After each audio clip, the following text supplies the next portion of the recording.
Ciao ragazzi, benvenuti nella piccola giungla di Gianluca, o meglio, in quella che sembra una giungla, ma che in realtà è una piantagione vera e propria e ogni cosa ha un senso, anche l'apparente disordine. Mi trovo a San Giovanni Lupatotto, alle porte di Verona, e questa è una piantagione di sambuco. E oggi è uno degli ultimi giorni di raccolta delle bacche, quindi sono arrivato appena in tempo. Bacche che vengono usate per confezionare diversi prodotti con dei benefici veramente importanti di cui vi parleremo tra poco. Intanto però andiamoci da Gianluca, che è già pronto per raccogliere. Quando si raccolgono le bacche di sambuco? La raccolta delle bacche in pianura va circa da metà luglio ai primi di agosto, dipende in base anche dalle temperature. Chiaramente un'estate molto calda o un periodo molto caldo abbrevia molto la raccolta, che di solito è sulle 3 settimane, 4, e può passare a 2 e mezzo, 3. Quando capisci che sono mature? Allora, la bacca per essere matura deve essere completamente nera, deve avere una densità bella tosta, come si vede qua. La differenza, per esempio, se troviamo un grappolo, ad esempio questo, sia pronto qua, invece qua è già passato, e vedi proprio, si asciuga proprio tutto il nettare, scompare Quindi tu fai una valutazione direttamente sulla pianta. sulla pianta. Molto importante, viene fatta giornalmente, perché chiaramente a meno che non si trova una pianta completamente matura, giornalmente bisogna passare le piante. Quante piante hai qui nella tua piantagione? Circa 2000, quando poi 5-6 quintali di raccolto, di solito sono arrivato, tra virgolette. Anche perché raccogliere 5-6 quintali ci vuole un sacco di tempo, immagino. Eh sì, la media giornaliera in due, visto che siamo la mia mamma e la mia giovane mamma, è circa sui 40 kg, anche perché dalle 5 alle 8 della mattina avviene la raccolta e dalle 8 a mezzogiorno l'una la sgranatura. Anche se non sembrerebbe, siamo in realtà a poche centinaia di metri dall'Adisi che scorre proprio qua dietro. E pensate che anticamente il fiume passava anche proprio qui dove sto calpestando ora ed è per questo che il fondo, da queste parti, il terreno è sabbioso, particolarmente adatto quindi a certi tipi di colture che si vedono ancora nella piana sottostante l'argine. Quando gli capitò l'occasione, però, Gianluca partì con un obiettivo fin da subito ben preciso: ripristinare un habitat, restituire alla terra la sua naturalità, il più possibile sia a livello vegetale che faunistico. Ed è per questo che piantò queste decine, centinaia di piante di sambuco, e tutto ovviamente in maniera rigorosamente biologica. E questo credo che si veda chiaramente, non che dubbi. Quello che io vedo è una piantagione che sembra una giungla, ma in realtà è tutto previsto, è predefinito così. Tutto previsto per mantenere una biodiversità anche di animali e di situazioni che mi crea pochissime malattie, se no nel periodo iniziale di primavera qualche afido, ma se no che scompare a breve, dopo non ho più questi problemi. Proprio dovuto al fatto di tenere tutto allo stato naturale. Più biologico di così non si può, ecco. Chiaramente qua puntiamo al poco ma buono, Certo, ecco, non siamo una grande azienda che punta a far tot quintali, ecco. Preferiamo la filiera corta, dunque poco del nostro prodotto, ma che sia buono e fatto con quei laboratori italiani, diciamo, ecco, per certo. mantenere la filiera corta. E in ogni caso qui ogni erbaccia, vista volgarmente così, ha un senso. Ha un senso straordinario qua. Alcune erbe ha preso campo in maniera incredibile, come il vetiver, l'equiseto, l'ortica, quest'anno il cardo, ma è più un annuale. In base anche agli sfalci invernali, l'anno dopo mi cresce tipologia di erba diversa. Qualche anno fa avevo parecchia artemisia, ecco. Però dopo il predominante rimane appunto il vetiver, l'ortica, l'equiseto, tanti, avendo anche un fosso qua, tanti iris. Questo è il frutto comunque di una scelta di vita ben precisa. Certo, lo stato naturale, creare un qualcosa anche diverso, perché comunque una delle mie, sicuramente doti, fra virgolette, è quella di mettermi in testa un progetto ed è riuscire a portarlo a termine, anche con gravi difficoltà come questa, perché i primi anni, insomma, è stato molto difficile.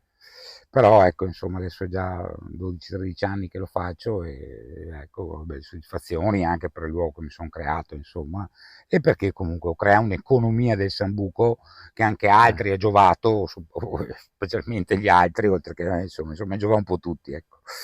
Sambuco E che dunque crea un qualcosa che non c'era. Gianluca l'ho conosciuto qualche anno fa, sempre qui, però quella volta in occasione della raccolta dei fiori di Sambuco che da queste parti avviene verso la fine di maggio. E mi colpì subito, non soltanto per la bellezza del suo lavoro, ma soprattutto per l'entusiasmo, per la passione che ci metteva nel voler ripristinare un appezzamento di terreno che per tanti anni era stato lasciato allo sfruttamento intensivo dell'agricoltura sottoserra. Questo amore per la natura, questa scelta del Sambuco, soprattutto per rincorrere questo ideale di ritorno alle origini che lui aveva fin dall'inizio. Scelse il Sambuco e il Sambuco è una pianta dalle caratteristiche e dalle doti straordinarie che forse non in molti conosciamo, ma proprio per questo i prodotti che nascono qui, con i fiori oppure con le bacche, hanno delle proprietà straordinarie, quelle di cui vi accennavo all'inizio, però adesso ce le facciamo raccontare da lui. Per parlare delle proprietà delle bacche, le bacche ottime antiossidanti, ok? Regolarizza il metabolismo lento e depura il fegato, questo attraverso alcuni prodotti. Chiaramente avendo una proprietà anche lassativa va bevuto nel modo giusto perché regolarizza e aiuta molto, però chiaramente presa nel modo giusto. Difatti è uno dei prodotti che vendo in erboristeria, questo Certo. qua, insieme allo sciroppo, che quello è più un diuretico drenante, quello è più per chi ha problemi di ritenzione idrica, mentre il nettare è più che altro perché ha problemi di stitichezza, metabolismo lento, transito intestinale lento, e funziona preso la sera prima di andare a letto come depurativo del fegato. Sono rimedi naturali questi. 100% naturale, i miei prodotti al massimo 3 ingredienti, 4, l'unico conservante è lo zucchero di canna. Si vive di Sambuco, Il Gianluca. Sambuco si potrebbe vivere intensificando un po' la coltivazione, aumentando la tipologia di piante, si può anche vivere. Chiaramente dopo, quando si ha a che fare con un prodotto nuovo, bisogna portarlo nel commercio, farlo capire alla gente, farlo assaggiare, far credere nelle proprie proprietà, e chiaramente è un passaggio un po' più lungo perché chiaramente la gente è anche molto standard, abituate alle solite cose, se non poi consigliate giustamente da nutrizionisti, i quali ultimamente stanno inserendo nelle varie diete il sambuco da tutte le parti, ecco, proprio per le sue proprietà straordinarie. Eccoci qua, Stefano, il caviale dei merli, straordinari. Bella questa espressione. Merli intelligenti, gli va nella parte migliore, la parte più alta della pianta del sambuco, e si prende quelli più neri, quelli più Eccoli belli. qua. Adesso Ecco. questi dove andranno? Allora, questi qua li va a finire in laboratorio, dopodiché viene lavati, puliti e viene Certo. trasformati.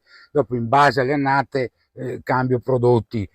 Qualche prodotto non sempre lo tengo un po' a rinnovare. I miei prodotti di punta con le bacche e le due confetture, ora entrambi senza semi perché ha problemi di Certo. verticoli o dà fastidio al palato.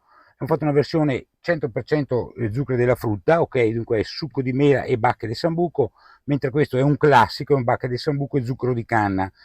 Come gusto, quella senza zucchero è un po' più aspra, ok? Certo. Mentre quella con lo zucchero di canna è appena appena un po' dolce, perché comunque il frutto del sambuco in sé è abbastanza neutro, non è come una Ah, fragola, un'albicocca che è molto gustosa, è abbastanza neutro. e questa bottiglia invece? Questo è il prodotto di punta della mia azienda, le nettare di sambuco, bacche di sambuco, acqua e zucchero di canna. Un succo e polpa, te lo bevi, come disse Tante, nell'acqua, ma anche e soprattutto durante il giorno come depurativo. Alla sera prima di andare a letto, per chi ha problemi di metabolismo lento, stitichezza, regolarizza prendendo puro un Certo. 50-80 ml in base ai problemi.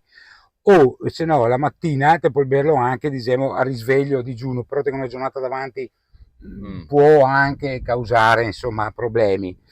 Ottimo anche come depurativo del fegato, sempre bevendolo la sera prima di andare a letto, Quindi seguendo però sempre le indicazioni sempre le dell'esperto. indicazioni del dietista. Dopodiché ti puoi usarlo anche come glassa sullo yogurt o sul gelato, ma Addirittura. principalmente, certo, ma Eh. principalmente viene usato, insomma, a livello depurativo, ecco. Ma ascolta, ma ti effettua anche il pasticcio al fornaio? No, perché vedo questi prodotti che non credo che nasca nella giungla. No, esatto, esatto, esatto. Qua allora chiaramente preparare qualcosa Posso? con, certo, qua siamo sul classico, Sono con le bacche di sensibile. sambuco. E queste devono maturare oppure... Questo qua è giunto a maturazione proprio in questo momento. Ecco, quindi seconda... Certo. Ragazzi, avete capito lo spirito di Gianluca? Adesso sono proprio curioso di tastare. Certo, bisogna. Focami il merlo, bisogna. però non ho queste. Alla Sì. prossima cantierata, grazie Gianluca. Grazie a te. Ah però, è buono davvero.